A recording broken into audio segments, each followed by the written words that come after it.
Monica again. Nice to have you back again. I've been away for ages. You might have thought I've been inside.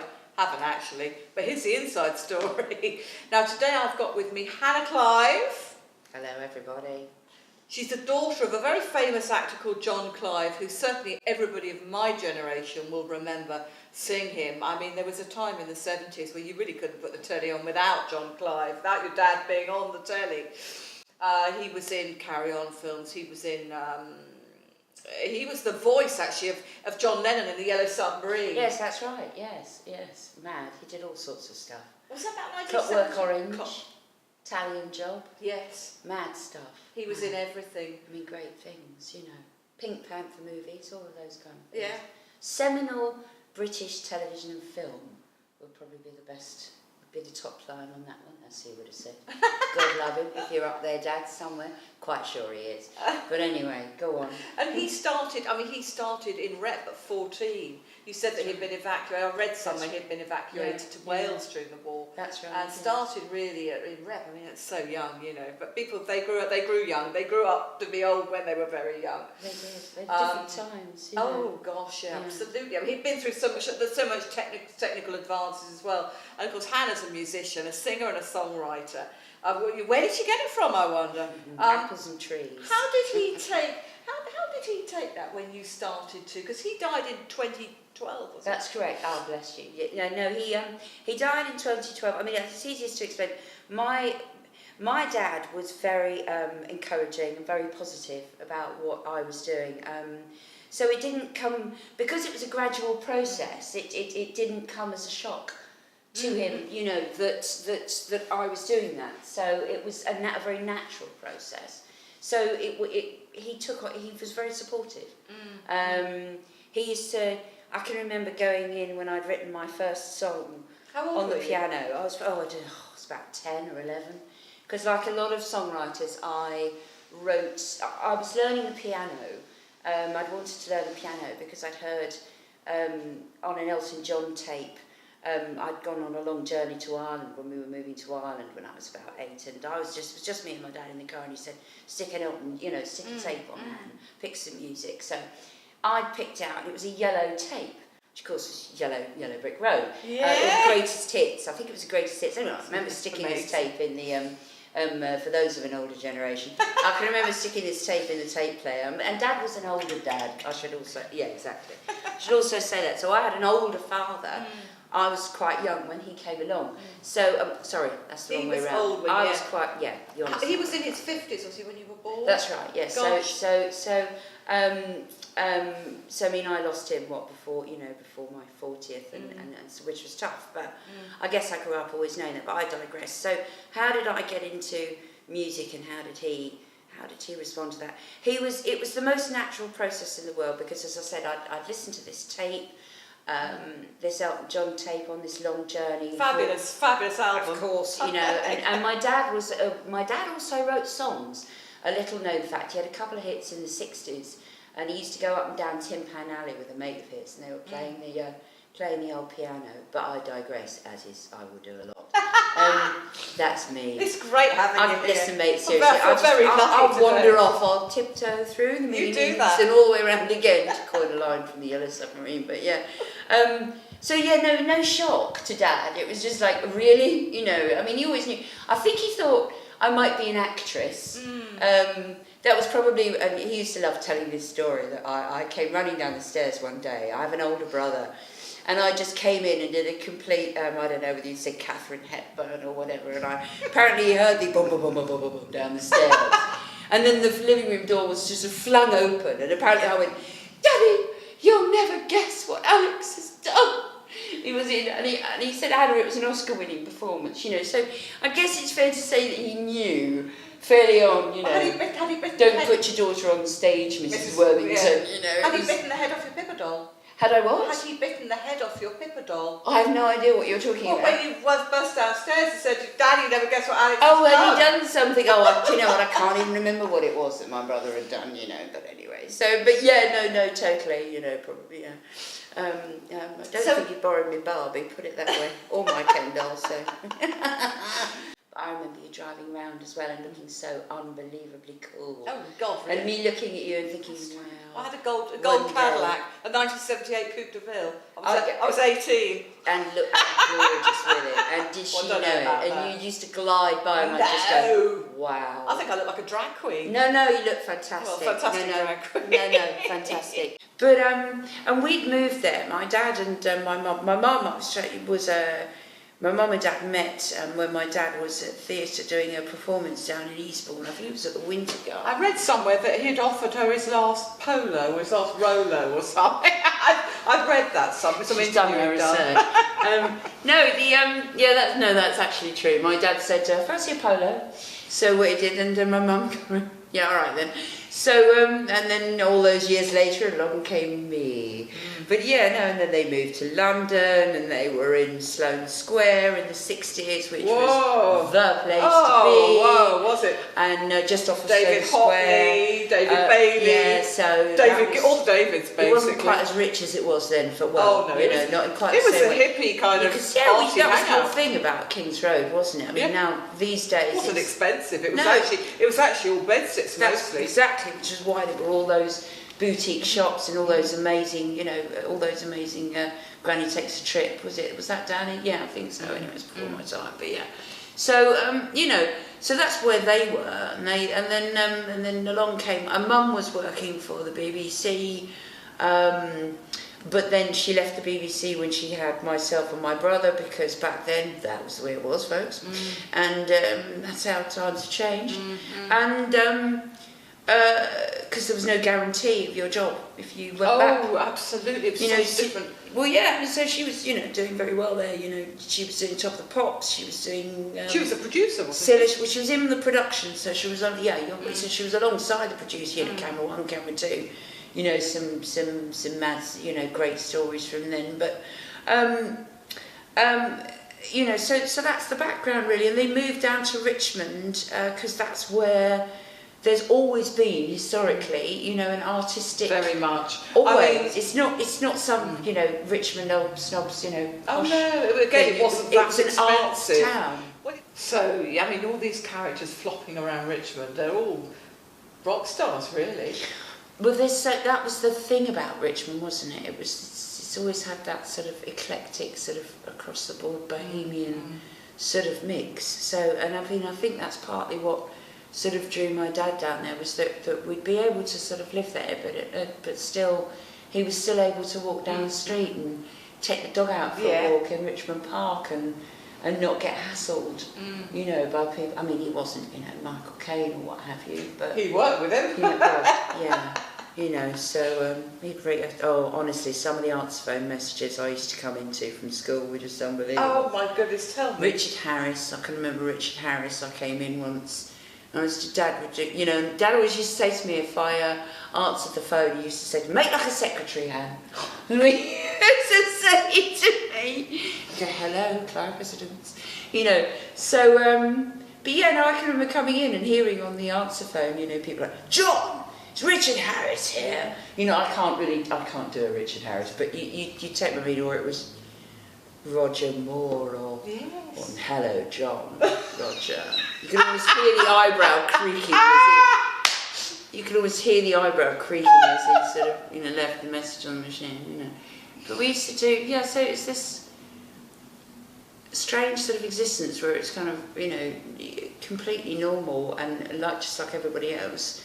And then this other side, So tell me about your first,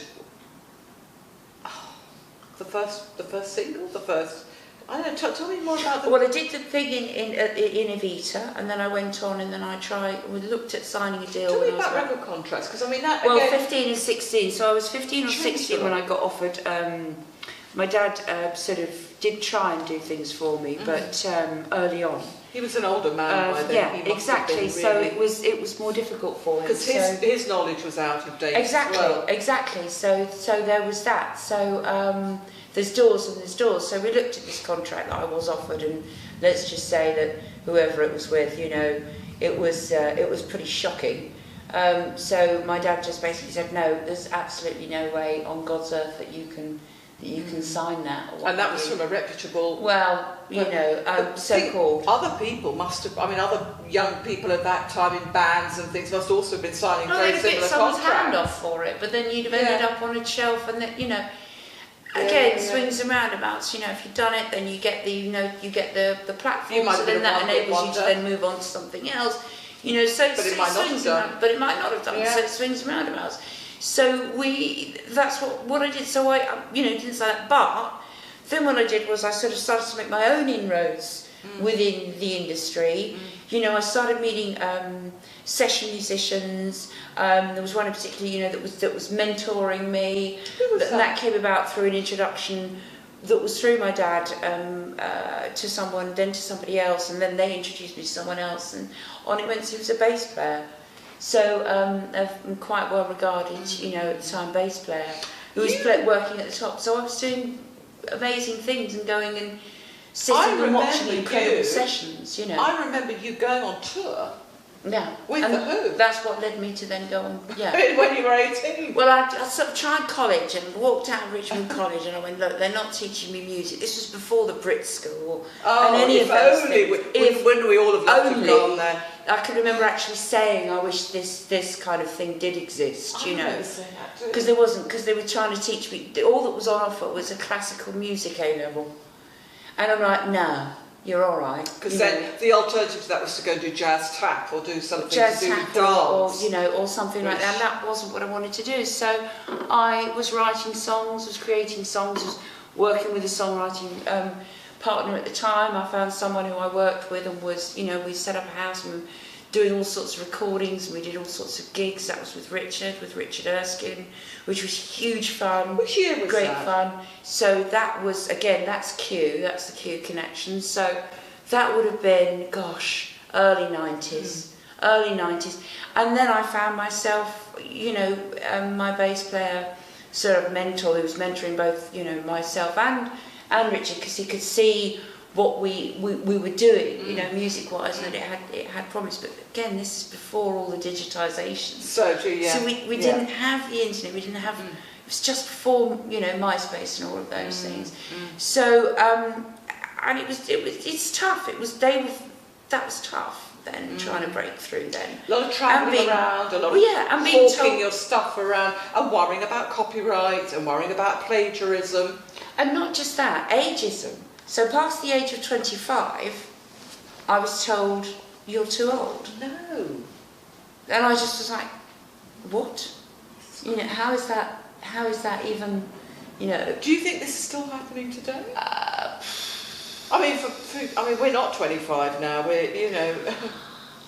There is change. There is some change. There is not. I think it is still a young person's game. I really do think it is, and it's an even harder business than it used to be now, because making money from it and surviving in those early stages and being able to what's expected of you, that you're expected to produce in those early stages of your career, and crucially maintain, and in this case over years, not just a couple of years, and then hopefully you get picked up by, you know, a record and company evolve. or what have you. It's a balance And of maintain and a evolve. learning process. It's about learning your craft. Yeah, that's life for you though. Nice rich tapestry, as we were talking about earlier. Something. But yeah, if you'd like to, yes. I see I'm you've trying got your to think guitar what- here. This guitar, it looks like a 50s guitar for me. It's an unusual one. It's actually, I had it checked out. I came by it in exchange for a keyboard. So I got the keyboard as part of that sort of deal that I was talking about when I was 15. And it's I had it checked out. It's got an electric head, but it's an acoustic body. And it was this magic period of time. So is it an American guitar? No, it's Japanese. It was made in Japan when they first started to make, I don't know the full story, you need to speak to a Lutherian about it and they'd be able to tell you. But in a nutshell, they were experimenting. So they put an electric guitar's head on an acoustic body. That's wonderful. How many of them are there like this? Not very many. And this guitar's been played on a Joe Cocker record. That's exciting. Zach Starkey likes this guitar.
It's been really, really good having you here.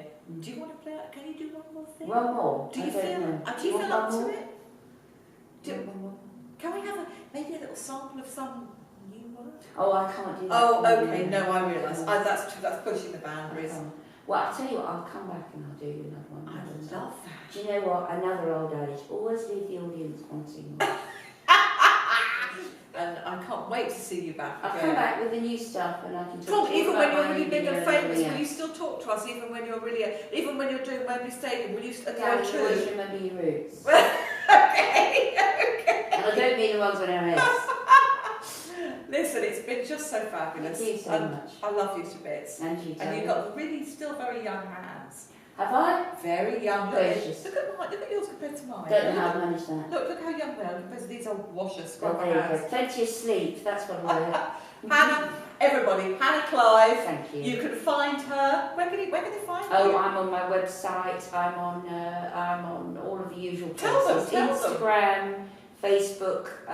You can find me on all of those places. All the usual. HannahClive.com. If you start there. HannahClive.com. You know, if there's any new artists out there, I'm always happy to listen to stuff and to give you a advice. shout out on social media. So if I like it, you know, so always support those that are coming up. That's what I say. Very good. Just like they did me. Thank you so much. Well, Thank you.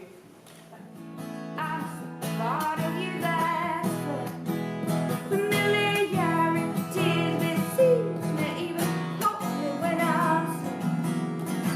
Yeah.